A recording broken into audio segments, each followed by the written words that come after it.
Bueno, vamos a guardar un minutito más, les pido por favor, y damos inicio.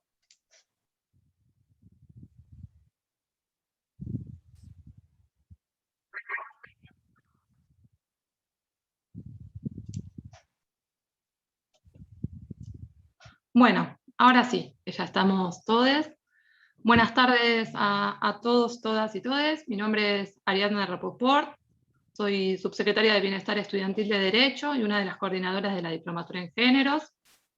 Además se encuentran presentes Luz Canela Suji, que es secretaria de Investigaciones y coordinadora conmigo, compartimos la coordinación de la Diplomatura en Géneros y Sociedad, y se encuentra Ezequiel del Valle, compañero de extensión, subsecretario de extensión y coordinador de la Diplomatura en Violencias por Razones de Género. Voy a explicar brevemente cómo va a ser el formato de la charla de hoy y luego paso a presentar a nuestras invitadas de lujo. Durante el transcurso de la charla, a través del chat, vamos a compartir un link de inscripción donde ustedes van a completar sus datos y luego le enviaremos un certificado. A su vez, nuestras disertantes muy amablemente nos van a compartir el PowerPoint y unos informes, así que las personas que desean acceder al material lo van a realizar a través del email donde se anotaron a la charla, y luego lo vamos a compartir en el chat, el mail donde ustedes podrán solicitar los materiales que les comentaba. Y con respecto a las preguntas las podrán hacer a través del chat al final de la disertación, o si alguno de ustedes desea solicitar la palabra para hacer una breve pregunta, lo podrán hacer. Lo piden a través de la herramienta levantando la mano y nosotros le vamos a habilitar el chat. Bueno, la verdad que estoy muy contenta. Hoy a la madrugada hubo una votación en diputados, así que estamos todos muy contentas, esperando que el Senado por fin cumpla la deuda, una gran deuda pendiente que tiene con gran parte de la sociedad. Pero bueno, hoy también estoy muy contenta porque me toca presentar la primera charla interdiplomaturas. Contamos con la presencia de alumnos de la diplomatura en razones de género, como les comentaba, y alumnos de la diplomatura de género y sociedad. A su vez también contamos con la comunidad en general, vecinos, alumnos de las facultades, etc. La charla de hoy la nombramos Ni Una Menos, a 6 años, análisis de los logros, avances y desafíos, y estará a cargo de 2 integrantes del Observatorio de las Violencias, ahora que sí nos ven. Ellas son Laura Otsut, licenciada, no sé si después decirme si lo dije bien, Laura Otsut, licenciada en Comunicación Social de la UBA, periodista feminista y especializada en género y derechos humanos, y Lara Andrés, licenciada en Comunicación Social de la UBA, especializada en políticas públicas y género. Así que, bueno, espero que las disfruten, nos escuchamos y luego al final realizamos las preguntas. Gracias. Bueno, arranco yo. Mi nombre es Lara, como recién comentaba Ariadna, mientras va poniendo la presentación. Soy licenciada en Comunicación de la Universidad de Buenos Aires y así como ustedes hice una diplomatura hace unos años en Políticas Públicas y Género, después en Comunicación y Género y ahora en Claxo me encuentro cursando una formación ejecutiva sobre medición de violencias de género. Bueno, antes de comenzar, primero agradecerles por la invitación a la facultad y a ustedes por estar acá presentes, y también, por otro lado, contarles un poco cómo va a ser la presentación, que después, como recién les comentaba Ariadna, se la vamos a compartir con algún material que producimos desde el observatorio. Nos pareció interesante, antes de entrar de lleno en el Ni Una Menos y en todo lo que eso representa para nosotras y para la sociedad en general, hacer un breve recorrido del marco normativo, que seguramente lo están viendo en sus diplomaturas y no les vamos a estar contando nada nuevo, pero cómo esto de alguna manera repercutió en construir, ¿no?, lo que este movimiento de Ni Una Menos o en cómo se fue gestando este fenómeno social, político del Ni Una Menos. Así que, antes que nada, nuestra pregunta que queríamos hacerles, o las preguntas que nos hacemos cuando pensamos en Ni Una Menos es ¿cómo percibíamos la violencia de género o qué violencias percibíamos antes del Ni Una Menos, ¿no? Antes del 2015. Entonces, para pensar qué violencias percibíamos o cómo percibíamos la violencia de género, es importante pensarlo en términos de cuál era el marco normativo. Como vieron seguramente en la diplomatura, hay un largo recorrido de movimientos de mujeres que fueron impulsando también el movimiento en las políticas públicas, en las legislaciones, en la legislación nacional, que fue tomando convenciones internacionales, en 1979 la CEDAW, donde establece los derechos de las mujeres, la Convención de Belém do Pará en 1994, donde establece algo que es nuestra guía, ¿no? Nuestro eje, por lo menos en el feminismo actual, que es una vida libre de violencias como un derecho humano de todas las mujeres. Entonces, desde este camino normativo conceptual es donde en la Argentina empezamos a incorporar muchas legislaciones desde el 90 a esta parte, que podríamos mencionar la violencia familiar, protocolos contra la violencia a la niñez y la adultez. Ahora estoy viendo la presentación, así que tengo mi guía y voy por si me olvido de algo. Pero podemos mencionar específicamente las legislaciones de segunda o tercera generación, dependiendo de cuál es la teoría, o los derechos de segunda o tercera generación más vinculados con las especificidades y con la equidad de género en este caso, pensar las dos leyes que para el trabajo que venimos realizando nosotras y que para el movimiento feminista actual repercutió, como es la Ley 26485 de protección integral de las mujeres, que no solo define qué es la violencia hacia las mujeres, sino también que define cuáles son los tipos y modalidades, ¿no? Cuáles son los tipos, cómo se puede presentar esa violencia y de qué manera se va a manifestar en los distintos ámbitos.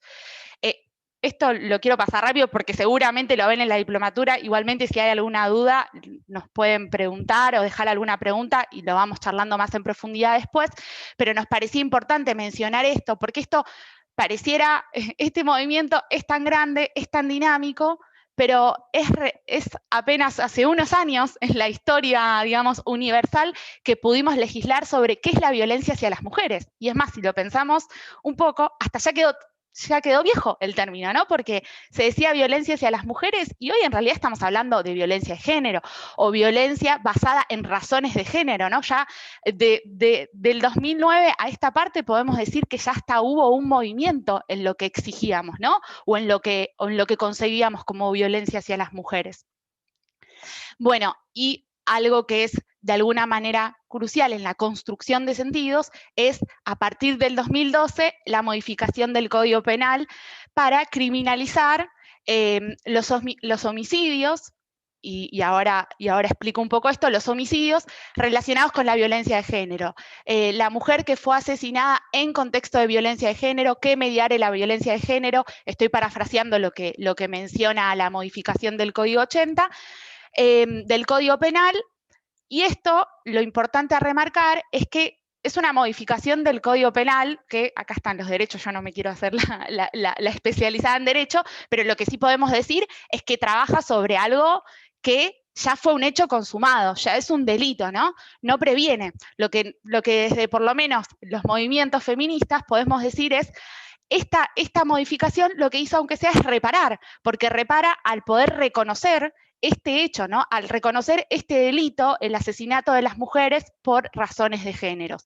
Y no solo mujeres, ¿no? Porque también lo que menciona es cuerpos feminizados, ¿no? Pensar también los travesticidios y los transfemicidios, que va a ser algo que después también vamos a poder ir tocando un poco. Lo mismo, cómo se va corriendo las discontinuidades que podemos ver en los conceptos que se trabajan, no solo en las legislaciones, sino también en los movimientos sociales, ¿no? En la construcción social de sentido y cómo se van modificando los términos, los sintagmas que vamos manejando.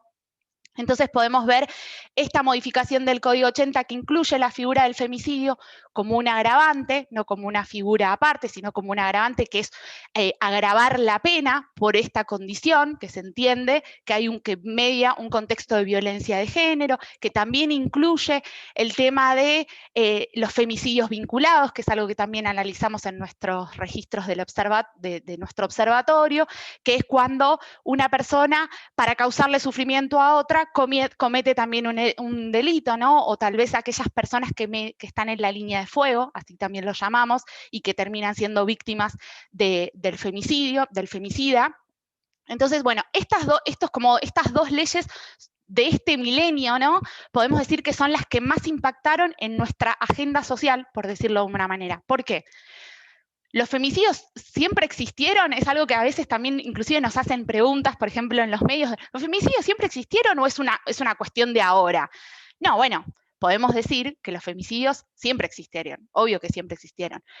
Lo que podemos identificar son cómo se concebía, ¿no? Esto que decíamos, bueno, la violencia de género antes no se concebía, no se construía, no se reproducía los sentidos de la violencia de género hoy en día, como se podía decir antes, la violencia hacia las mujeres, y la violencia hacia las mujeres arraigada especialmente a la violencia familiar.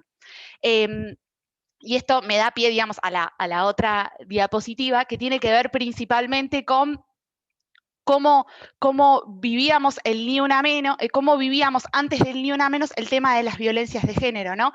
Del crimen pasional a los femicidios es algo que no es nuevo, pero que si nos los ponemos a pensar, hay un anclaje entre la violencia familiar, las violencias hacia las mujeres, y las diferencias a hoy en día al Ni Una Menos, a la violencia de género, basta de femicidios, basta de transfemicidios. Ya me estaba yendo, qué bueno que me pasaste porque ya me estaba yendo a otro tema. Respecto a cuáles eran los organismos que se encargaban de llevar la agenda de género, un término que utilizamos hoy en día, ¿no?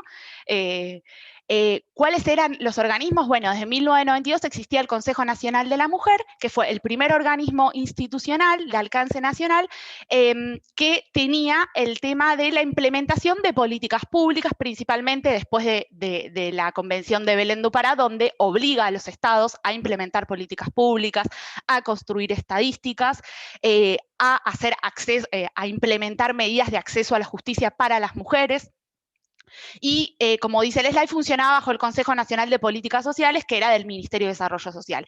Esto fue hasta el 2017, que por decreto presidencial de Macri se convirtió el Consejo Nacional de las Mujeres al INAM, al Instituto Nacional de la Mujer, que actuaba como un ente descentralizado y con un rango de Secretaría de Estado, aunque seguía dependiendo del Ministerio de Desarrollo Social, hasta esta parte que ya lo conocemos y que es un logro de los movimientos feministas, la creación del Ministerio de Mujeres, Géneros y Diversidad.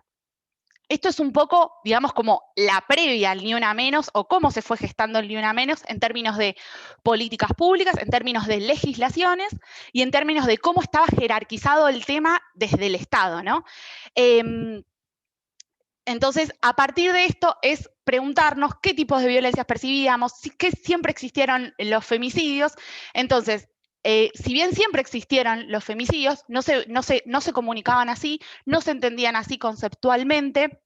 La violencia hacia las mujeres estaba naturalizada de tal manera que después lo vamos a ir viendo un poco en algunos ejemplos que les trajimos de algunas notas, ¿no? Para poder ver cuál era el sentido naturalizado al momento de pensar la violencia hacia las mujeres o la violencia familiar. No se hablaba masivamente del tema, y si se hablaba especialmente vinculado a esto que recién decía de los crímenes pasionales, ¿no? Era algo muy común y que además de estar arraigado en nuestros conceptos cotidianos o en nuestro sentido común, por llamarlo de una manera, sentido común entre comillas, porque tenemos varios comunicadores y sabemos que eso no es así, pero para que se entienda, digamos, este concepto naturalizado del crimen pasional también estaba arraigado a una cuestión legal, porque así como el femicidio hoy en día es un agravante, existe también el atenuante que se utilizaba en ese entonces para justificar los femicidios, que es la emoción violenta. Hay un anclaje entre los crímenes pasionales, lo que representa el crimen pasional,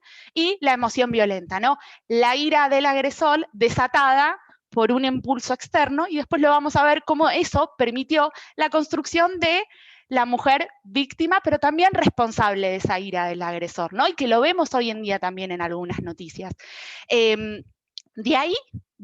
De todo eso, venimos al Ni Una Menos, al 2015, donde ya los casos de femicidios, los casos se ponían cada vez más en agenda, porque además empezaron a aparecer ¿no? Por decirlo de una manera, casos no solo vinculados a la violencia familiar, ¿no? La mujer que es asesinada por su marido, por su pareja, sino también pibas asesinadas. Y podemos mencionar casos conocidos como el de Ángeles Rawson, el de Melina Romero, casos populares como el de Wanda Tadei, o sea, podría decirse el primer femicidio que, como se menciona en los medios de comunicación, el de Soledad Morales en Catamarca. Entonces, podemos ver que femicidios siempre ocurrieron. El tema es cómo se construía ese sentido y cómo lo veíamos reflejado, cristalizado en las políticas públicas, en los organismos que lo trataban y también en los medios de comunicación que construyen sentido, que reproducen sentido. Bueno, ahora le doy un poco la palabra a Lau para que les cuente más específicamente cómo se comunicaban.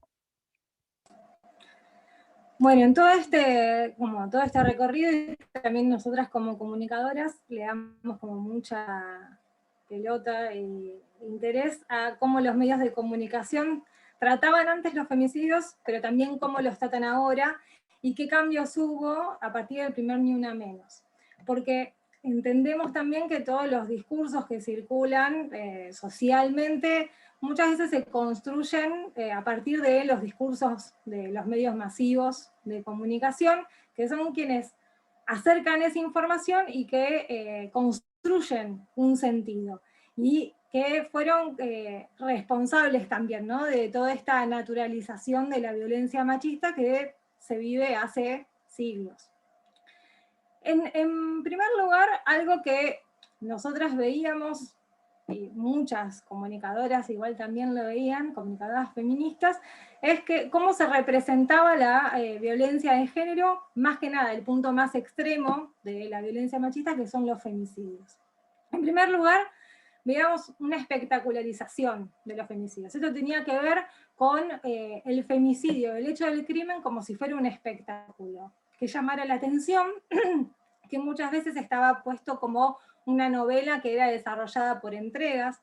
Hoy, pensando en esta presentación, se me venía a la mente, por ejemplo, el caso de Ángeles Rawson, que la cobertura de todo ese femicidio, primero de la desaparición y después del femicidio, no solamente era como una novela por entregas, sino que se habían construido distintos personajes ahí, como tratando de buscar el responsable en esa historia y no en la desigualdad estructural que produce el femicidio como punto más extremo.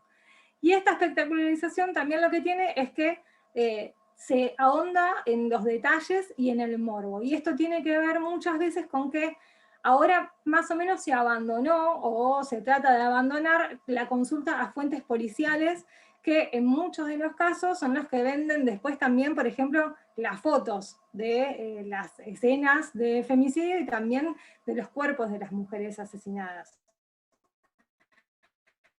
Y toda esta construcción espectacular del femicidio, lo que termina haciendo es que parecieran que son casos como aislados o que están ajenos a la realidad y que son extraordinarios y que no forman parte de un conjunto de desigualdades. En la otra diapositiva, lo que podemos ver es que otro de los elementos como clave, digamos, es lo que hablaba Lara antes de la culpabilización de las víctimas y la justificación de la violencia. Muchas veces nosotros escuchamos que a una mujer la atacaron por cómo iba vestida, porque iba sola por la noche, aunque a veces sola es estar acompañada de una amiga, por ejemplo, o que como lo engañó, el hombre fue y la asesinó o la mató por celos. Bueno, y esto lo que termina haciendo es justificando la violencia porque la culpa es de la víctima, es de la mujer. Y al mismo tiempo, en esta culpabilización también se construyen las que son las buenas y las malas víctimas, que ahí Lara mencionaba antes, por ejemplo, el caso de Melina Romero, que ella fue asesinada y lo que se hizo es construir toda una imagen de ella como la mala víctima. Recordemos cómo titulaba Clarín, por ejemplo, que decía una fanática de los boliches que abandonó la secundaria. Era una chica de clase baja, que vivía en el conurbano bonaerense, que fue asesinada, que le gustaba divertirse como cualquier adolescente a esa edad, y que no cumplía con la única obligación supuestamente que tenía el adolescente, que era ir al colegio o que le gustara estudiar. Así se construye esa mala víctima que para los medios de comunicación y el sentido común que se construye en general, tiene la culpa y aparte tiene más chances, por ejemplo, de sufrir un femicidio. Y este tipo de construcciones de mensajes lo que terminan haciendo es que se termina dando un mensaje a todas las mujeres de la sociedad de cómo tienen que ser esas mujeres, que tienen que cumplir con ciertas reglas y ciertas normas de la cultura machista, y que sí, bueno, esas normas lo que te puede llegar a pasar es que te asesinen. Y también otra de las cosas que están todas igual ligadas, otra de las características, por ejemplo, es como los femicidios eran tratados como crímenes pasionales. Hoy se dice esto como más solapadamente, pero por ejemplo, hasta el primer Ni Una Menos fue muy notorio en Clarín.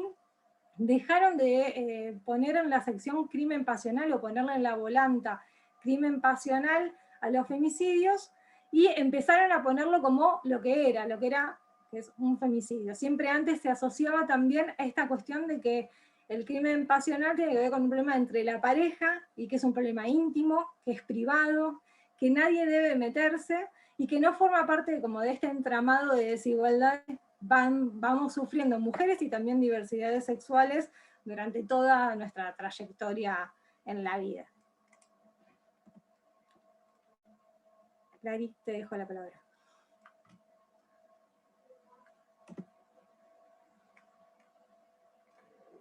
Estás muteada, quería decirlo. Estás muteada, Lara. Gracias.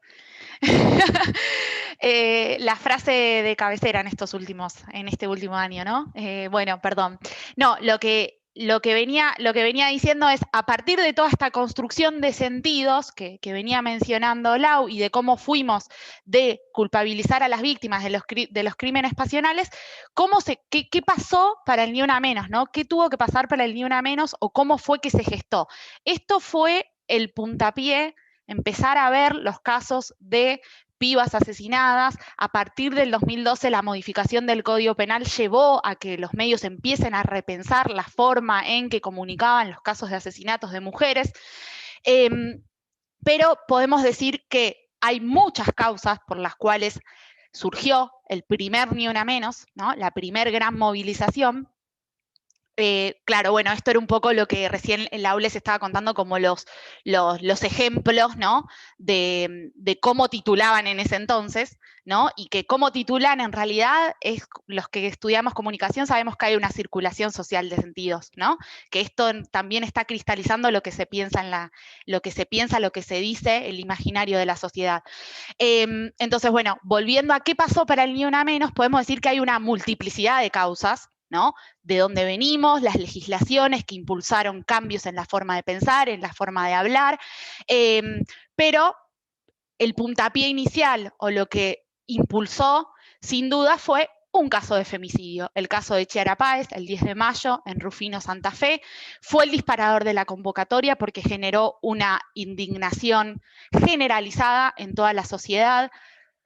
Por las características del caso, también lo podemos mencionar, desde nuestro observatorio hacemos análisis de medios y vemos cómo ciertos casos tienen una cierta repercusión y cómo otros no, y tienen mucho que ver también con esto que recién mencionaba Lau, de buenas y malas víctimas, lo que se espera, lo que no se espera. Bueno, independientemente de este análisis más comunicacional, ¿no? De por qué algunos casos resuenan más que otros, este femicidio fue un cambio de paradigma. ¿Por qué? Porque generó una indignación en toda la sociedad, no solo en las mujeres comprometidas con la erradicación de la violencia, no solo con las periodistas y comunicadoras, ¿no? Alcanzó a estar en la agenda mediática. Y a raíz de este femicidio, la periodista Marcela Ojera tuitea y empiezan a autoconvocarse periodistas, artistas, políticos, políticas, a una concentración que fue la concentración masiva del 3 de junio del 2015, que fue este consenso de sentir una causa justa, ¿no? El Ni Una Menos fue la causa justa. Y voy a decir causa justa entre comillas, porque desde nuestro movimiento para nosotras todas las causas de todos los Ni Una Menos son justas, ¿no?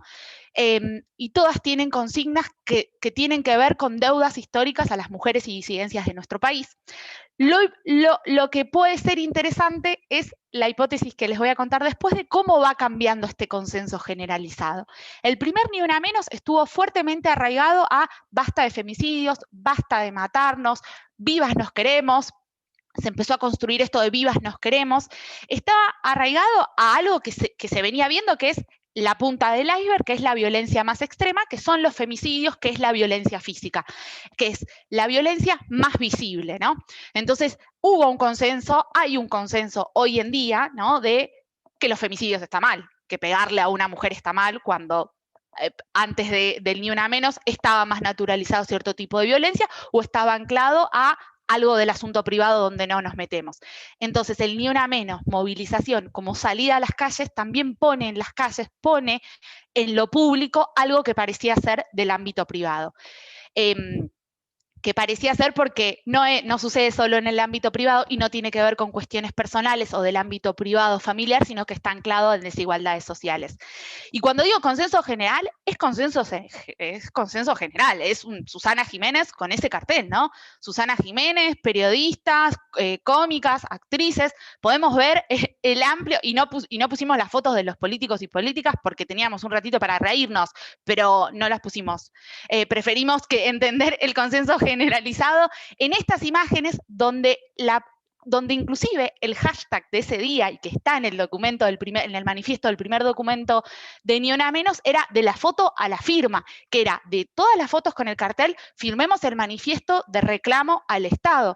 Ese era el nivel de consenso del Ni Una Menos, y por eso fue un cambio de paradigma, porque llegó a instalarse en la agenda mediática a partir del caso de Chiara, en la agenda pública en términos de que salimos a las calles y empezamos a hablarlo todos y todas en nuestras casas, con nuestras amigas, con nuestras familias, el tema prioritariamente sobre la violencia hacia las mujeres y la violencia física. Esta era la indignación y el consenso general. Pero ¿qué pasó? ¿O cuál es nuestra hipótesis, ¿no? Lo que nosotros observamos a través de los Ni Una Menos es que a medida que va avanzando la lucha feminista, la lucha transfeminista, a medida que vamos incorporando consignas, reclamos al movimiento, ¿no? Que el movimiento representa muy bien lo que decimos, es un movimiento, se va moviendo, ¿no? Se suman otras consignas a la de basta de femicidios que había logrado ese consenso, y entonces empezamos a ver rupturas, resistencias en la construcción de sentidos, en la repercusión mediática o en la repercusión social de lo que representa el Ni Una Menos. Entonces, si en el 2015 podemos decir que el Ni Una Menos representaba una causa justa, en el 2016 ya no estamos todos tan de acuerdo en que es una causa justa. ¿Por qué? Porque entonces empezamos a pedir, los movimientos feministas, no solo que queremos vivir, sino qué tipo de vida queremos vivir. Entonces queremos aborto legal, seguro y gratuito. Entonces empezamos a demostrar que el femicidio no tiene que ver con particularidades de la pareja, como recién mencionaba Lau, de cómo se va construyendo, de cuestiones personales o espectaculares, sino que tiene que ver con desigualdades de género. Entonces, mientras fuimos incorporando y ampliando conceptos, vimos resistencias como el nadie menos, ¿no? Esa construcción, nadie menos, haciéndole contra al Ni Una Menos, como dice, lo que intenta hacer es deslegitimar el Ni Una Menos como una consigna social, política. Lo que intenta hacer es igualar cualquier hecho de inseguridad en el que podría entrar nadie menos al Ni Una Menos como representación de la violencia de género en su expresión más extrema, que son los femicidios. Entonces, inclusive ahí pusimos, ellas dicen, ¿no?, la construcción de una otra, ¿no?, de un otro, de la otredad, a la cual yo no pertenezco, cuando nosotros decimos nadie menos. Inclusive había otra imagen que también decidí no poner, que había un perrito, había una nena, un nene, un perrito, como inclusive también la violencia animal, igualando esos hechos de inseguridad con la violencia de género o con los femicidios. Entonces, es a partir de acá que podemos ver cómo se va rompiendo o una ruptura con el consenso general acerca de lo que representaba Ni Una Menos o de lo que representa Ni Una Menos, y que está anclado fuertemente en cómo se va construyendo el movimiento feminista y que pasa a ser de un movimiento que reclama solo basta de femicidios a reclamar muchas más consignas y donde nos constituimos como sujetas políticas.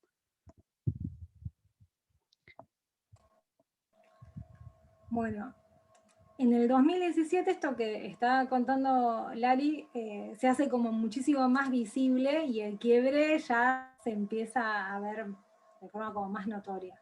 Se empiezan a incorporar otro tipo de consignas que visibilizan no solamente otro tipo de violencia, sino otro tipo de desigualdades que van sosteniendo y reproduciendo lo que termina pasando después cuando sucede un femicidio. Entre las consignas vimos que no solamente se habla de femicidios o también de travesticidios, sino también de la violencia del Estado, de basta de represión y criminalización. Esto también tiene que ver con que durante esos años también hubo marchas feministas donde las mujeres y diversidades sexuales fueron reprimidas por la policía. Acá, bueno, todos recordamos algunas marchas donde también reprimieron a las mujeres en la ciudad de Buenos Aires. También la cuestión del trabajo digno para todas y todes, porque tenía que ver con las políticas económicas también en ese momento dentro del gobierno de Mauricio Macri. Y esta parte, digamos, de Ni Una Menos este año, se empieza a hablar de la politización de Ni Una Menos como algo negativo, ¿no? Sabemos que lo político siempre trae como un ruido porque se lo asocia a lo que es lo corrupto, lo impuro, lo que es sucio, y esa consigna o ese movimiento que se gestó en el 2015 estaba como, digamos, como si fuera como con un algo de que todos estábamos de acuerdo, todas íbamos por lo mismo, que era el basta de los femicidios. Después se incorporó basta de travesticidios, porque también eso fue como un tema, porque no estaba muy visibilizado, y acá en el 2017 es como que se termina de romper. De hecho, en lo que estamos viendo ahora, por ejemplo, en la captura esa de Intratables, donde está Florencia Freijó, dice se politizó Ni Una Menos. Y recuerdo que ese día en particular, una de las cosas que una periodista le achacaba a Florencia Freijó, que ella no se sentía representada por el movimiento de Ni Una Menos o por esa marcha porque se había pedido por la liberación de Milagro Sala, que era otra de las consignas que estaba expuesta en esa marcha. Y que ella no estaba representada porque, bueno, lo que ella pensaba de Milagro Sala. Y ese condimento político, porque no solamente el Ni Una Menos no era solamente basta de femicidios, sino también de basta de otras violencias que vivimos mujeres y diversidades sexuales, produjo como un quiebre, sobre todo cuando se le empezó a apuntar muchísimo más fuertemente al Estado, que el Estado era el que tenía que resolver esa desigualdad estructural con medidas, ¿no? Con políticas públicas, porque era el garante de los derechos y porque el Estado es el que tiene que velar porque tengamos una sociedad más justa, igualitaria. Entonces ahí vemos como que ese consenso ya está resquebrajado. Estuvo todo bien hasta que no querían que nos maten. Bueno, ahora que están pidiendo otras cosas que tocan a poderes económicos, bueno, ya no tanto. Y después, en el 2018, vemos también algo que fue como algo muy crucial, que es la marea verde.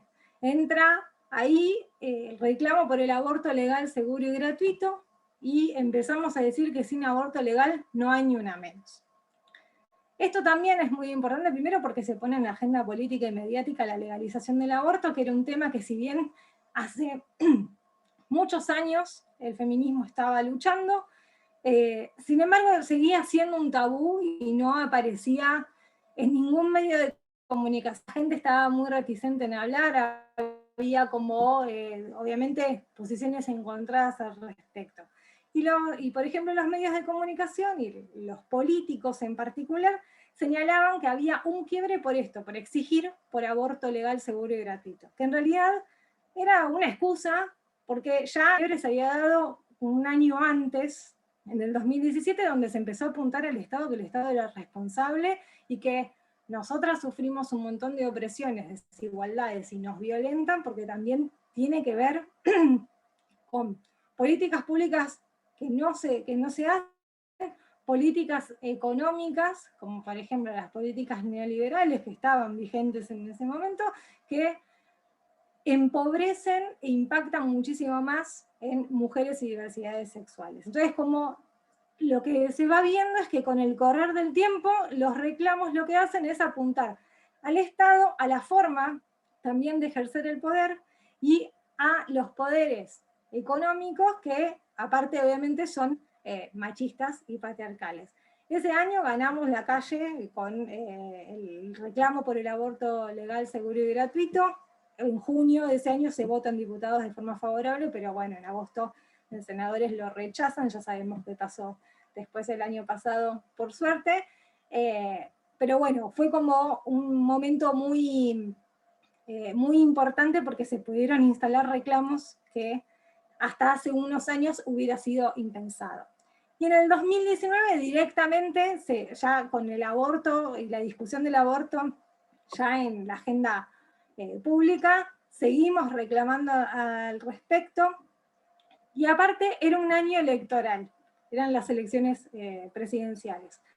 Y lo que tiene de importante es que ahí vemos como el movimiento de mujeres y diversidades sexuales, o sea, el feminismo, y ni una menos, que también es, más allá de la marcha, es un movimiento, se empieza a consolidar como directamente un actor político. ¿Qué era esto en realidad lo que no le gustaba a el poder hegemónico que anunció como un quiebre o una politización en el 2017?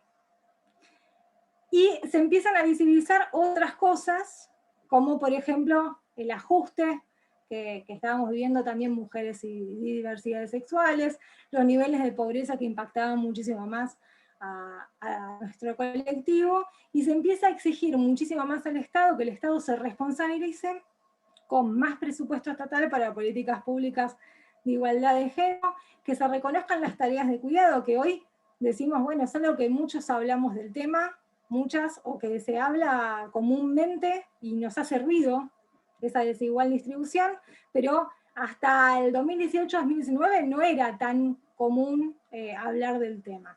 Y esta cuestión del Estado es responsable también lo lleva a exigir que se cumpla con la ley Micaela, que fue sancionada en el 2018, promulgada en el 2019, y recién a fines del 2019, cuando cambia el gobierno y se crea el Ministerio de Mujeres, Géneros y Diversidad a nivel nacional, es que se empiezan a dar las capacitaciones.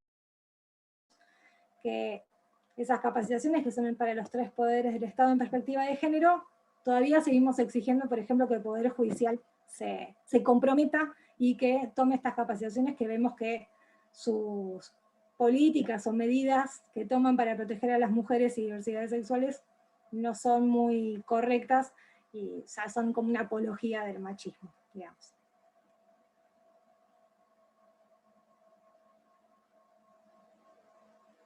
El micrófono, Lara. Creo que lo voy a dejar abierto, porque me olvido. Voy a dejarlo abierto y voy a tratar de no interrumpir y callarme la boca, porque los que me conocen saben que hablo mucho. Por eso me lo apago el micrófono. Bueno, y pasamos al 2020, el año de la pandemia. El año de la pandemia que impactó e impacta particularmente a las mujeres y disidencias, y esto lo venimos alertando desde marzo del 2020. ¿Por qué? Porque desde nuestra organización, que venimos haciendo estadísticas, que venimos construyendo números desde el 2015 a esta parte, sabemos que la violencia de género, los casos de femicidio, la violencia más extrema, en un 64-65% sucede en los hogares de las mujeres, en los hogares de las víctimas. Entonces, frente a las medidas de aislamiento, entendimos que esto podía agravar las condiciones de las mujeres que atraviesan situaciones de violencia, que podía ser más riesgoso para las mujeres. Entonces, frente a estas estadísticas, este panorama de la pandemia del COVID-19 y la crisis económica, que como bien venía diciendo Lau, las crisis económicas impactan particularmente a las mujeres y disidencias. Los índices de pobreza mundiales en un 70% los formamos mujeres y disidencias sexuales, entonces de los más pobres somos las mujeres y las disidencias sexuales. Entonces, en este contexto es que viene el Ni Una Menos 2020, que se encuentra modificado por esta situación, modificado en términos de que no tenemos la calle para salir, que no tenemos a nuestras compañeras a quien recurrir, pero que igualmente la consigna que prima es nos sostienen las redes feministas porque son las promotoras de género, los promotores de género que se encuentran en los barrios, que se encuentran en los territorios, las consejerías de género, son quienes escuchan a las mujeres y disidencias que atraviesan situaciones de violencia, son quienes que les prestan el mango si necesitan ir a hacer una denuncia o hacer una llamada. Entonces, principalmente este Ni Una Menos desde el 2020 está enfocado en nos sostienen las redes feministas, la deuda es con nosotras, también el FMI, nuevamente como en el 2017, 2018, en el 2020 negociaciones donde necesitamos que las mujeres se tengan en cuenta a las mujeres como sujeto político y decimos la deuda es con nosotros porque antes de pagar al FMI necesitamos que reparen las deudas que tienen con los movimientos feministas, con los movimientos transfeministas. Entonces, esto me interesa un montón poder marcarlo porque del basta de femicidios venimos a la deuda es con nosotros, ¿no? Cómo se va desplazando el sentido de ya no solo te pedimos que no nos mates, ¿no? Al Estado como responsable, y en este caso podemos empezar desde la ley Micaela hasta hoy el reclamo por una reforma judicial feminista, por una reforma judicial transfeminista, y que esto tiene que ver con cómo entendemos que es el Estado el responsable de las desigualdades sociales, de las desigualdades estructurales, pero también como el Poder Judicial, como parte del Estado, también como institución patriarcal, machista desde sus cimientos, tiene responsabilidad en la violencia de género y el Estado en las desigualdades sociales. Por eso también en este año se empieza a trabajar un poco más no solo en las violencias de género, en sus expresiones, sino también en la estructura, ¿no?, patriarcal, en la estructura capitalista que sostiene las desigualdades sociales, el patriarcado que sostiene las desigualdades sociales a partir del género, y también empezamos a incluir, digo, en términos del movimiento de Ni Una Menos, ¿no? En realidad, desde muchos movimientos se tiene desde siempre, pero en este caso podemos ver bien clara la mirada interseccional, el enfoque interseccional, empezar a pensar las desigualdades sociales dependiendo de dónde vivís, de cuál es tu identidad. No son las mismas las violencias que podemos recibir las mujeres cis en Capital Federal que las mujeres cis en el norte del país, o las mujeres trans, o los pibes trans.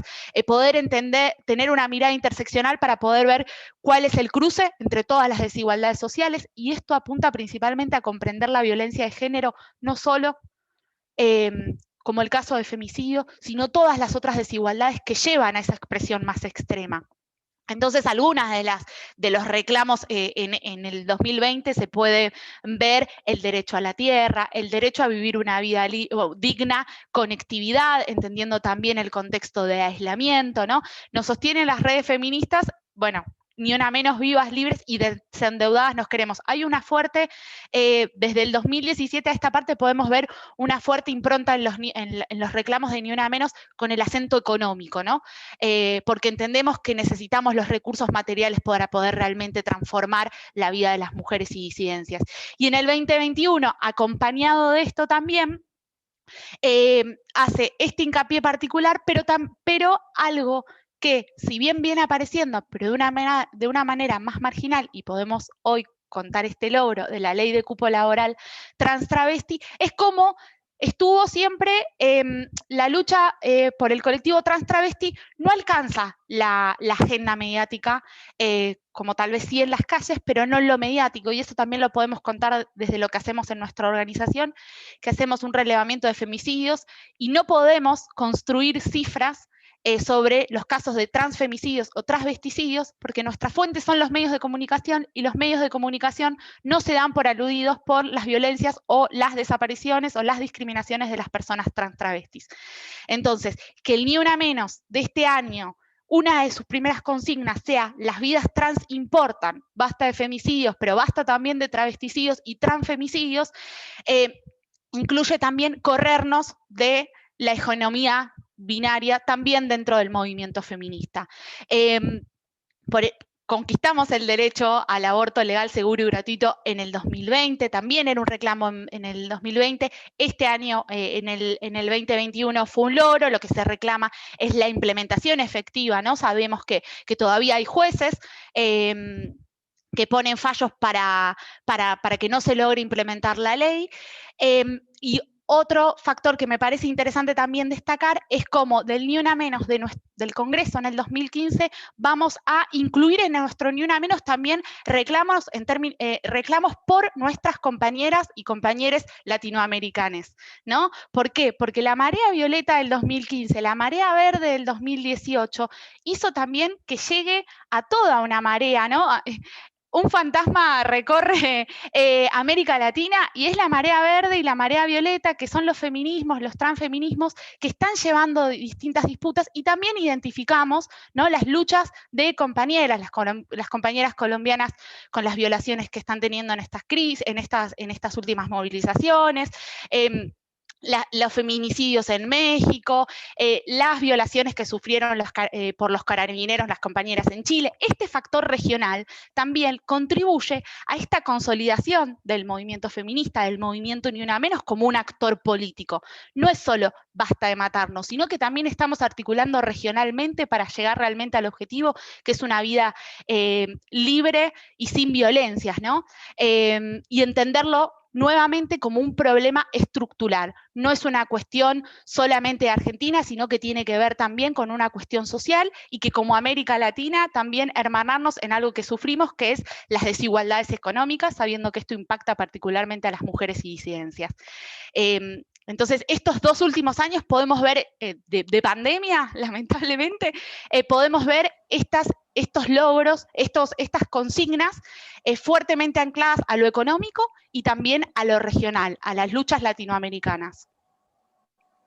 Sí, y como conquistas también lo que estuvimos viendo con el paso de los distintos Ni Una Menos es esto, que pudimos hablar de femicidios, también de otro tipo de violencias que atravesamos todos los días, mujeres y diversidades sexuales, que también se empezó a informar de otra manera, o por lo menos también a nosotras y a nosotros nos llama la atención cuando algo está, no es una buena práctica en comunicación, o se está haciendo una aberración a nivel machismo, digamos, como informan, también nos llama la atención y lo señalamos, cosa que antes del 2015 no se hacía, y aunque nos digan que somos exageradas, lo hacemos, lo metemos, porque aparte es eso, nos sostienen otras también, ¿no? Para poder hacerlo.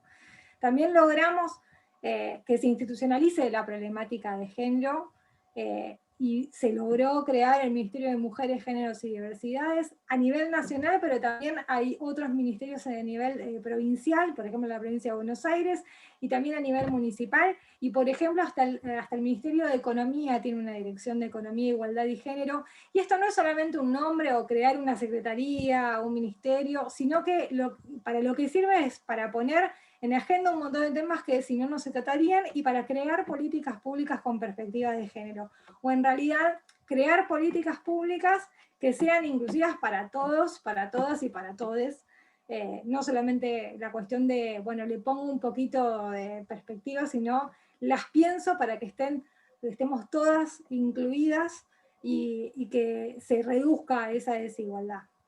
Y bueno, ayer tuvimos también la media sanción del cupo laboral, la ley del cupo laboral travesti trans en la Administración Pública Nacional. Ya habíamos tenido un DNU, pero ahora que es ley, nada, le da muchísima más fuerza, y va a ser muchísimo más difícil no cumplirlo. Y eso también es muy importante, porque sabemos que la expectativa de vida de las personas travestis y trans es entre 35 y 40 años, y que esa desigualdad y esa exclusión que viven desde muy chicas esas personas, bueno, se va reparando esa exclusión, que el Estado también fue responsable durante muchísimo tiempo de que eso suceda, esa discriminación y de esos travesticidios y transfemicidios. En 2020 también pudimos conquistar el derecho al aborto legal, seguro y gratuito, gracias a que conquistamos la calle, pero conquistamos un montón de otros espacios, desde Ni Una Menos,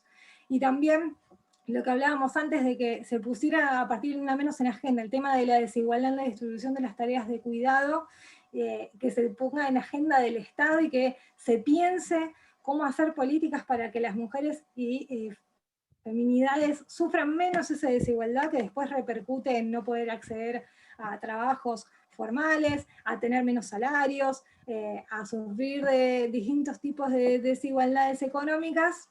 Bueno, es todo un logro, y que si no hubiéramos levantado la voz, seguramente eso hubiera seguido funcionando, porque es uno de los engranajes más importantes, digamos, del sistema capitalista, que es un gran aliado del patriarcado. ¿Querés seguir la otra, Ari? Dale, bueno, y tenemos desafíos, obviamente, porque todo el tiempo este movimiento va incorporando nuevas consignas y vamos identificando desigualdades que estaban más invisibilizadas o más sutiles, ¿no? Y vamos empezando a deconstruirlas y a empezar a entenderlo. Entonces, uno de los desafíos que inclusive ya quedó viejo, porque este movimiento es tan dinámico y estamos tan ATR, que nosotras hicimos esta presentación hace unos días y la ley de paridad en los medios de comunicación ya está, es ley, es un hecho histórico porque es la primera ley a nivel mundial, ¿no? Que va a regular la equidad de género en los medios de comunicación, en los públicos como en los privados también, donde incentiva al acceso a la participación, a la equidad, donde también pone un piso de 1% para la participación de personas trans travestis. En los medios de comunicación. Este es un logro también porque incluye, ¿no?, más voces, más espacios que podamos ocupar mujeres y disidencias, espacios que se nos fueron negados históricamente. Entonces, esta ley,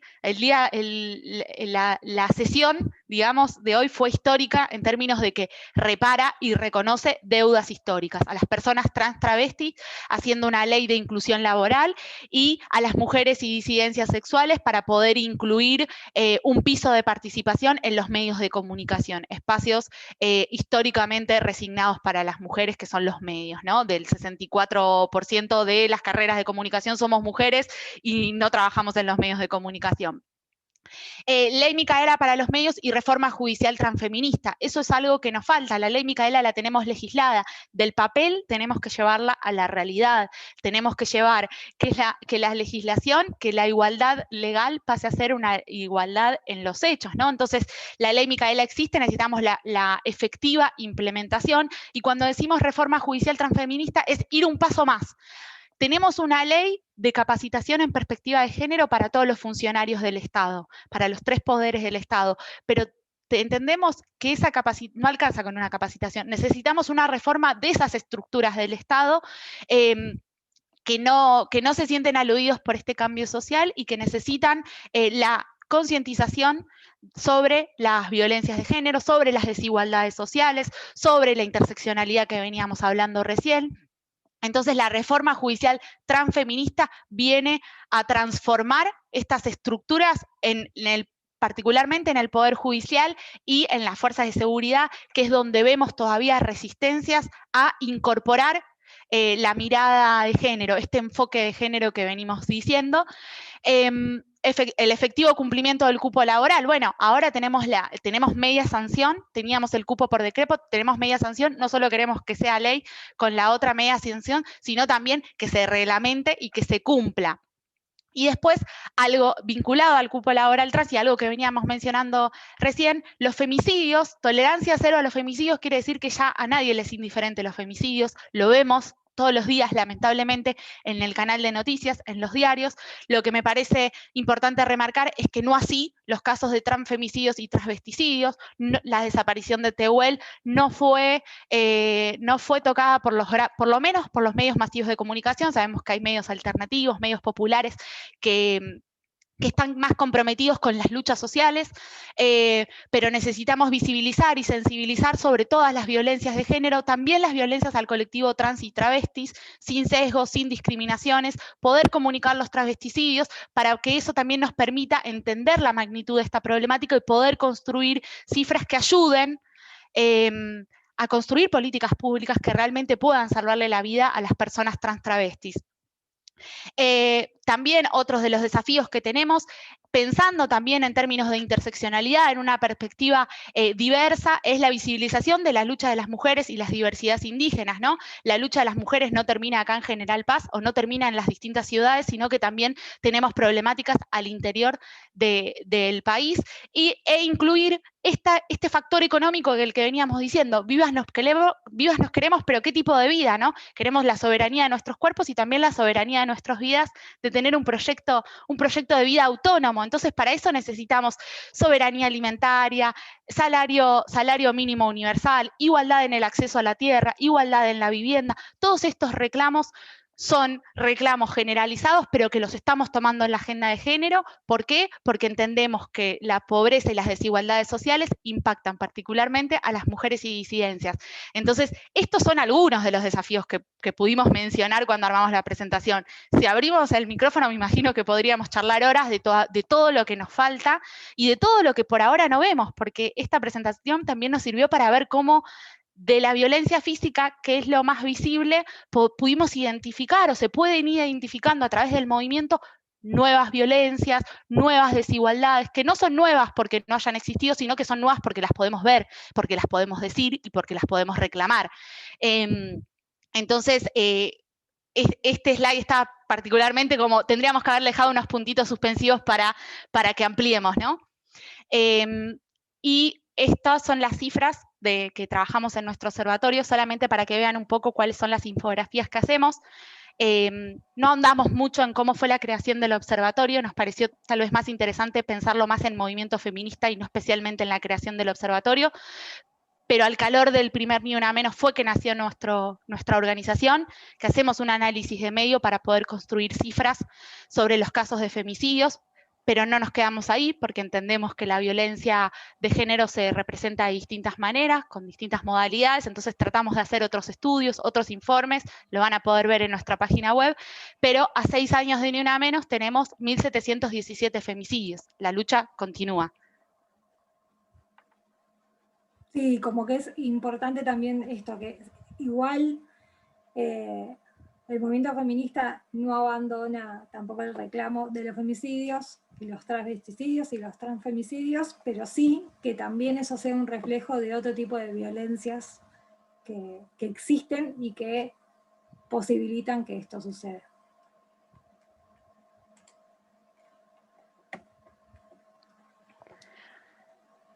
Bueno, y acá quisimos como concluir un poco esto que veníamos diciendo, ¿no? A modo de cierre, qué representó o qué representa el movimiento de Ni Una Menos, que sin dudas fue un fenómeno social, pero fue un hecho político y que fue uno de los hechos políticos más importantes de los últimos años, porque como veníamos diciendo, nos constituyó como sujetes políticos a muchos que veníamos, digamos, siendo invisibles, entre comillas, en la agenda política pública, de víctimas a sujetes políticos, de víctimas a protagonistas, donde no solo nos construimos desde el lugar de la denuncia al Estado, sino también al empoderamiento, a la autonomía, a la libertad de nuestros cuerpos, y que, como comentaba Lau hace un ratito, impactó de tal manera que se filtró en todos los ámbitos.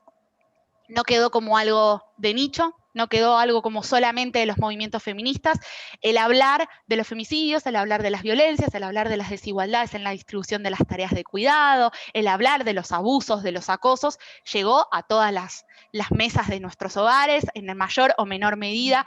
Estamos hablando de las violencias a las mujeres, hacia las violencias a las diversidades.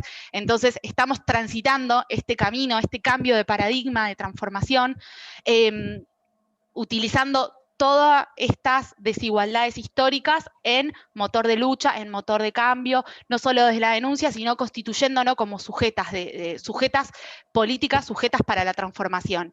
Esto era un poco más que nada para hacer a modo de cierre la conclusión que podemos hacer de los 6 años del movimiento. Y nosotras también hacemos, aparte del registro, campañas de comunicación, de sensibilización, sobre todo durante lo que fue la parte más cerrada del ASPO del año pasado, pero este año también lo volvimos como a reflotar, la cuestión de involucrarse también con las personas que están sufriendo alguna situación de violencia machista. Para nosotros es muy importante que todos sepamos que hay que involucrarse, que hay que comunicarse con esa persona, que si sabemos, si entendemos, si tuvimos alguna señal de que eso está sucediendo, dar el mensaje de que sí que hay que involucrarse, que no hay que juzgar a esa persona, que es una situación muy complicada de salir, que es muy necesario poder entablar confianza para poder acercar herramientas, porque se puede salir de esa situación. Nosotros sabemos que este tiempo de aislamiento, de cuarentena obligatoria, expuso muchísimo más a las mujeres que estaban sufriendo violencia machista porque conviven con sus agresores. Más de lo que relevamos, más del 60% de los casos de femicidio se dan dentro del hogar y a manos de la pareja de la víctima, que la mayoría de las veces conviven. Entonces está bueno tener esto en cuenta, de que hay que involucrarse, que la cuestión de la problemática de la violencia de género es algo que le corresponde al Estado particularmente, porque tiene que garantizar que sigamos todas, todos y todas viviendo dignamente, pero también a toda la sociedad en su conjunto, que tiene que involucrarse y hacer desde las pequeñas cosas para ir reduciendo desigualdades, pero también para tener en cuenta que cuando conocemos a alguien que está en una situación de violencia, ya sea de acoso o de violencia física o de abuso, que tratemos de estar más alertas y acompañar, como de involucrarnos. Ya la época del no te metas ya quedó muy atrás y nosotros ya lo desnaturalizamos.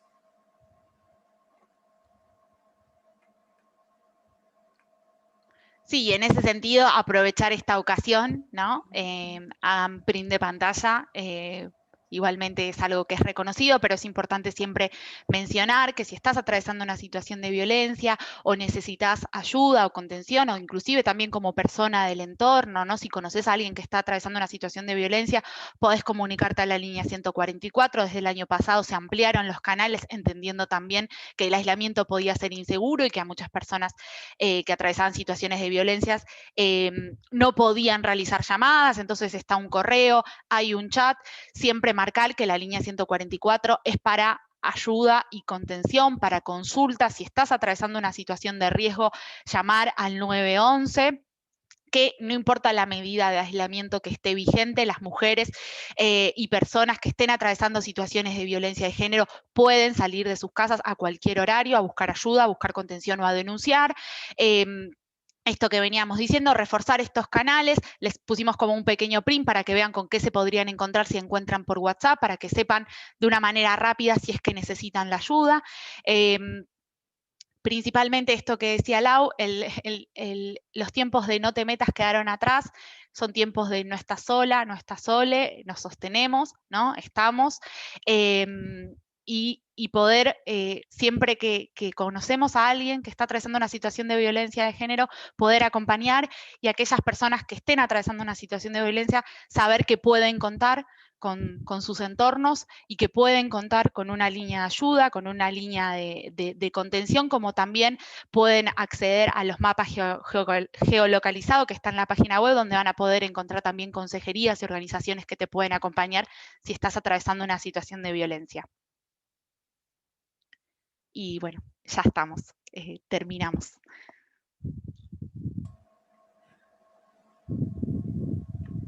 Bueno, muchísimas gracias a Laura, a Lara, la verdad que excelente. Estábamos hablando con mi compañera de la diplomacia, con mis compañeros y compañeras, ambos, y la verdad que estamos muy contentos de la charla, espectacular. Voy a poner en público el chat porque quiero que lean todas las palabras preciosas que le están dedicando. Así que si quieren, pueden, cuando vayan a enviar, pongan enviar a, pongan a todos, así Lara y Lauren pueden verlo. Tenemos 2 consultas, tenemos unas 2 preguntas que yo nos hicieron llegar. Y quiero saber si alguna de ustedes, las personas que están presentes, quieren solicitar la palabra, también pueden hacerlo. Tanto, me dice que no se puede. A ver, uy, disculpen. Ahí está, todavía no lo había habilitado. Gracias, Eliana. Ahora sí, ahora está habilitado. No lo había puesto antes, disculpen. No sé si alguien quiere pedir la palabra, si no, bueno, arranco con la pregunta que mandó Melina, que dice así. Quisiera saber qué opinan sobre el tema de concientizar y aludir o incluir las masculinidades. Estas en el sentido de invitarlas a la reflexión y autorresponsabilización, en que necesariamente deben ser partícipes del cambio en sus relaciones frente al reclamo dinámico y versátil del movimiento. No sé si quieren. Sí.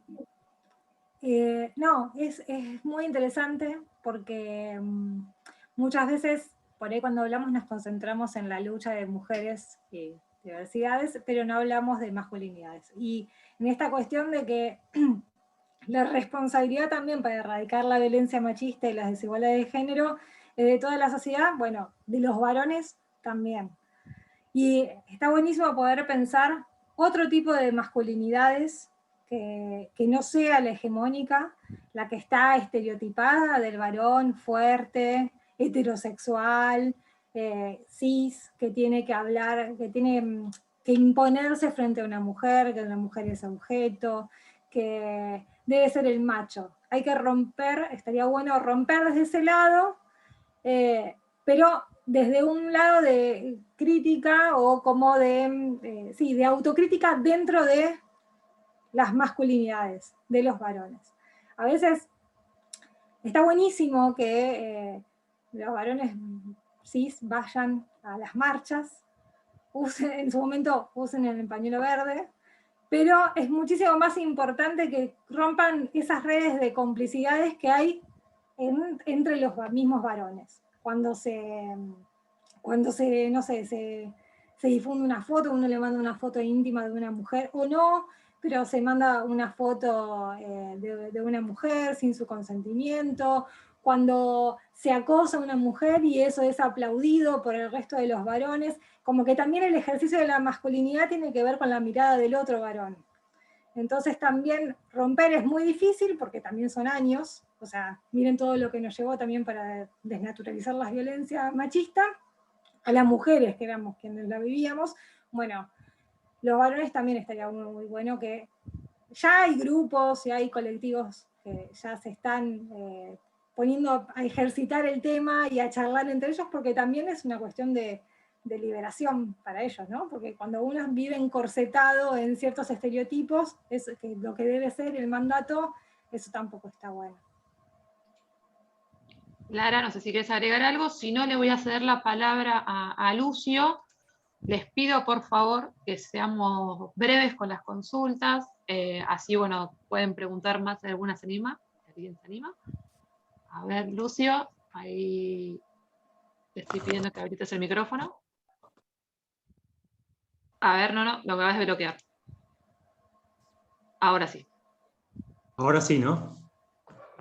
Bueno, hola, buenas noches a todos, a las licenciadas, a vos, Ariadna, a los compañeros. Bueno, quiero ser breve para darle la posibilidad a otras personas que pregunten.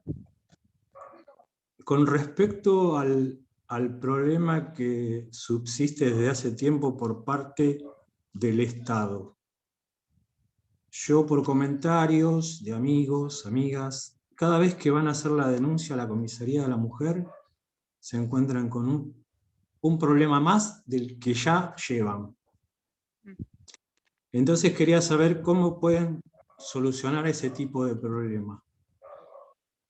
Porque es muy reiterativo y a veces sucede que prefieren irse a estar pasando por esos malos momentos. Que de hecho cuando logran hacer la denuncia, en cierta forma lo pasan, porque hay una pregunta que les hace el que recibe la denuncia, que es muy puntual y dolorosa.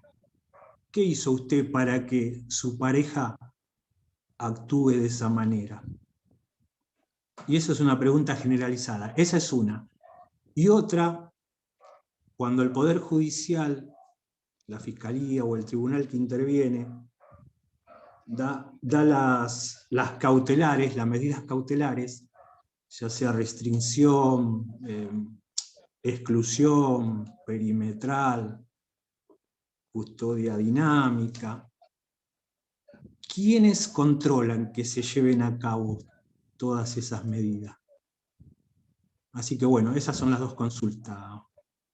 Gracias por escucharme y por darme la posibilidad. Bueno, gracias, Lucio. Bueno, si quieren, Lau, le menciono algo que me parece importante a destacar, es que como recién venía diciendo Lucio, no solo le pasa a tus conocidos, sino que a través de las estadísticas que podemos trabajar desde el observatorio, lo vemos, ¿no? De una de cada 10 víctimas tenía solo medidas judiciales, una de cada 20 había hecho denuncias. En este año también lo venimos registrando, también venimos viendo cuando los agresores son pertenecientes a las fuerzas de seguridad. Entonces, cuando hablamos de reformas estructurales, cuando decimos que el Estado es responsable, lo decimos también por esto mismo, ¿no?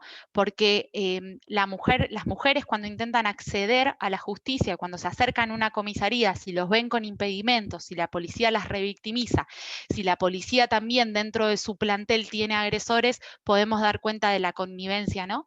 Entre los femicidas y las fuerzas de seguridad, y también con el Poder Judicial cuando implementa medidas que no son efectivas, que no son ágiles, que lo que hacen es dificultar el camino de la víctima a poder acceder a una justicia, a poder salir de ese círculo de la violencia, que ya sabemos que es algo difícil poder reconocer la situación de violencia cuando lo estás viviendo, y más difícil es aún cuando lo reconoces y no ves una salida.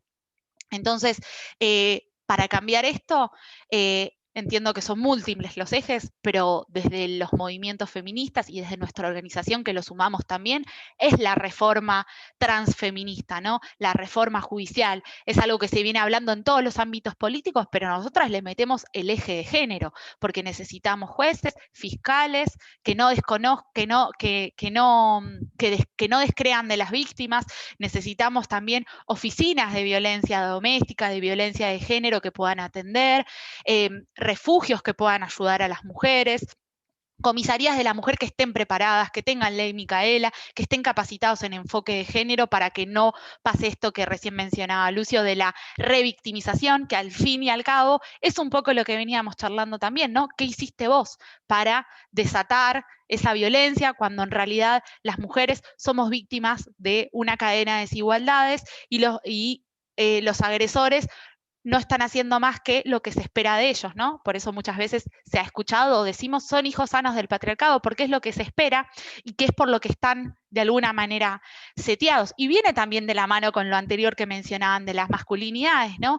Cuando decimos la responsabilidad es del Estado, el compromiso también es de todos y de todas al poder acompañar, entendiendo estas complejidades del sistema que de alguna manera reproducen un mensaje desalentador, ¿no? Para las mujeres. Entonces, está bueno pensarlo en cómo el cambio no es uno solo, no es solo de un gobierno al otro, de un ministerio al otro, de una línea y ya está, ¿no? Sino que tienen que ser múltiples políticas públicas integradas que puedan responder a todas las dimensiones que tiene la problemática, desde la prevención, a poder identificar cuando hay un agresor, ¿no? O poder identificar las distintas otro tipo de violencias, porque hasta estamos un poco centrados en esta conversación por lo del ni una menos a la violencia física o a la violencia doméstica, ¿no? Lo que sucede en las casas, pero también hay otro tipo de violencias que tenemos que hablar, ¿no? La violencia sexual, la violencia obstétrica, la violencia institucional, las represiones que podemos vivir. Entonces me parece que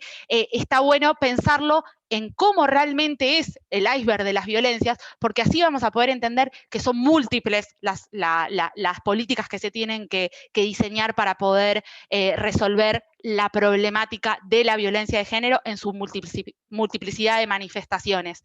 Pero lo urgente son las vidas, son esas mujeres que van y que denuncian que conviven con el agresor.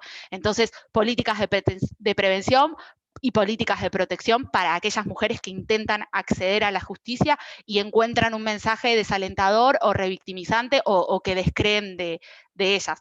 Es importante este tema porque aparte es lo que venimos reclamando, esta reforma judicial feminista, transfeminista. Perfecto, gracias Lara. Tenemos 2 preguntas más que le voy a leer. A ver, que dice, Aldana pregunta, siempre hablamos de la policía. ¿Se sabe qué clase de capacitación reciben? ¿Están comprendidas por la ley Micaela? Sí, comprendidos están, Lau, yo no sé si vos sabes algo de la capacitación, comprendidos están Sí, sí. porque son parte son funcionarios públicos, son funcionarios, digamos, son agentes Sí. del Estado. Sí, se supone que, creo que en el último tiempo el Ministerio de Seguridad había empezado a hacer algún tipo de capacitación, pero bueno, también dentro de lo que son, no sé si es bien el término, pero las escuelas o los lugares de formación de la policía y de otras fuerzas de seguridad, es muy importante que tengan esta perspectiva de forma transversal, porque muchas veces se piensa, o sea, se repite tanto la necesidad de la perspectiva de género que se piensa que es como algo mágico, que te dan una charla y ya está, y salís de ahí y vas a crear una sociedad igualitaria. Y en realidad es necesario darla, pero también los modos de producir ese conocimiento para que puedan ser aprendidos por las personas que están ahí, que no son ni más ni menos los que después tienen que ayudarnos, defendernos en ciertas situaciones, protegernos, son quienes tienen que controlar después que se cumplan las medidas de protección, son quienes toman las denuncias en muchos casos y que ejercen no solamente violencia, no solamente son cómplices, digamos, de los que ejercen la violencia, sino también ellos también terminan siendo violentos porque ejercen violencia institucional.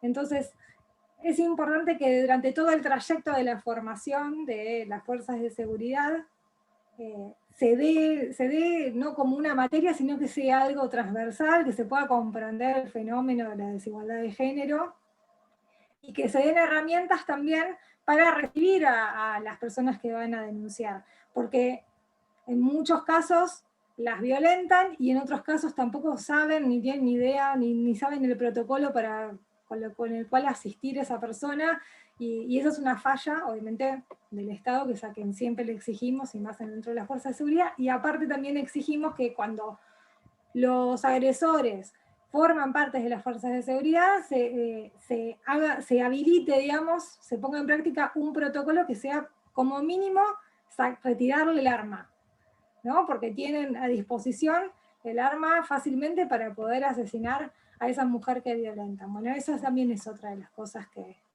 hay que hacer dentro de las fuerzas de seguridad. Bueno, si les parece, vamos con la última pregunta. Tenemos, la verdad, como les comentaba, hay un montón de comentarios muy, muy lindos. Fue realmente un placer escucharlas. A Lara, que no te conocía, la verdad que, bueno, me encantó también escucharte. A Laura también, la conocía, pero ustedes juntas nunca las había escuchado, un placer. Si les parece, ustedes podrían decir las redes sociales donde las pueden encontrar del observatorio, así las personas que quieran ver informes o encontrar algún material puedan acceder. De igual manera, como les comentaba al principio de la charla, pueden enviarnos un mail, ahora lo dejamos en el chat, donde le podemos enviar el PowerPoint que compartieron Lara y Laura, y algún material extra que nos van a enviar estos días. A ver, la última pregunta es de Romina, que dice así: ¿qué medidas consideran más efectivas se puede implementar para frenar los feminicidios?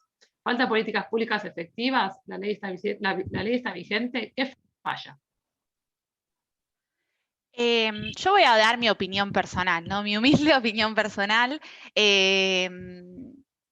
Yo creo que tenemos leyes que son ejemplo a nivel regional. Pudimos ver recién también, ¿no?, el marco normativo, conceptual del cual partimos. Entonces, más que legislaciones, yo diría poder bajar todos esos papeles, toda esa inclusión legal que tenemos en las leyes al territorio, ¿no? Hacer que esas leyes se conviertan en políticas públicas. Y para que se conviertan en políticas públicas necesitamos recursos. Y recursos es dinero. Entonces, lo que se necesita es poder implementar políticas públicas que tengan una inserción real en el territorio, en donde vivimos las mujeres y las disidencias y donde tenemos contacto con las violencias. Entonces, tenemos una ley de educación sexual integral que es una herramienta de transformación que va a ser a mediano o largo plazo, pero necesitamos que se implemente, que se invierta en esa capacitación en todos los niveles, no solo el primario, no solo el secundario. Yo como universitaria quiero recibir eso. ¿Cuál fue mi ESI? ¿No? Muchas veces decimos los que tenemos más de 30, ¿cuál fue mi ESI? No, no tuvimos ESI. Nuestra ESI nos las dio DEIS, si tuvimos suerte, siempre libre, no sé. Entonces me parece que tenemos un montón de legislaciones que están buenísimas. Necesitamos que se bajen al territorio y cuando vemos que fallan es porque muchas veces no es la voluntad política lo que falta, obviamente sí, es la falta de recursos, es la falta de voluntad política en términos de que haya por ejemplo, Ministerio de Economía que priorice en vez de una deuda con el FMI, la deuda con nosotros. Por eso también lo marcamos recién. Yo, particularmente de las políticas que pude ver, a mí me parece que una política muy buena tiene que ver con la ayuda y contención económica a las mujeres que atraviesan situaciones de violencia, porque como sabemos muchas veces viven con los agresores, muchas veces sufren violencia económica, como recién comentaron en el chat una de las chicas que mencionó sobre la violencia económica. Necesitamos que las mujeres y disidencias puedan tener un proyecto de vida autónomo, ¿no? Que puedan ser realmente soberanas de su propia vida, y vivimos en un mundo capitalista y para poder hacerlo necesitamos dinero, necesitamos recursos, necesitamos educación, acceso al trabajo, acceso a la salud. Entonces, me parece que las políticas públicas que sean efectivas van a ser las que puedan incidir en ese plano, por lo menos en lo urgente. En lo a corto o largo plazo, yo creo que la ESI es una herramienta de transformación y necesitamos que se implemente efectivamente en todos los niveles, y eso va a lograr construir nuevas subjetividades basadas en el respeto a la otra persona, a los derechos humanos, con enfoque de género, no solo con una perspectiva, como decía Lau, una capacitación, sino un enfoque, una nueva forma de mirar al mundo y de tratar al otro, a la otredad. Entonces, creo que estamos en buen camino, pero no podemos ser ingenuas porque todavía contamos femicidios, entonces todavía falta, pero creo que en este análisis que pudimos hacer en estos últimos 6 años podemos ver todos estos avances, todo lo que nos falta, pero los avances los que estamos transitando. Es un cambio cultural.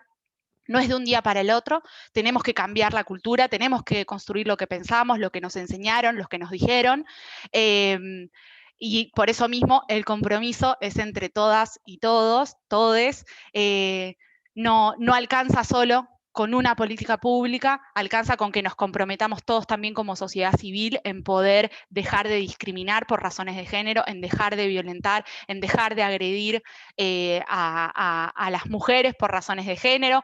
Entonces me parece que este cambio cultural, estamos transitando ese camino, todavía falta, y las políticas públicas también faltan en términos de recursos materiales, que bajen como recursos. Pero bueno, esa es mi opinión. Lau, yo no sé si vos querés decir otra cosa.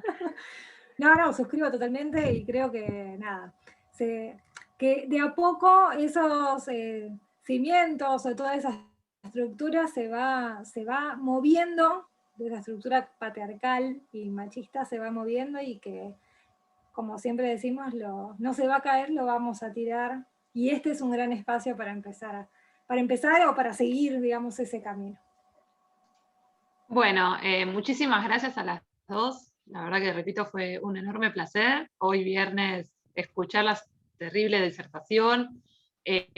Seguramente las vamos a convocar, espero que no pase tanto tiempo para que nos podamos encontrar por este medio. Ojalá que dentro de pronto podamos encontrarnos de manera presencial, pero bueno, se va a hacer esperar un poquito, y capaz que el año que viene, en un séptimo Ni Una Menos, tengamos que tachar algunas de las cosas que estamos esperando y que ya estén sumadas como unos nuevos logros.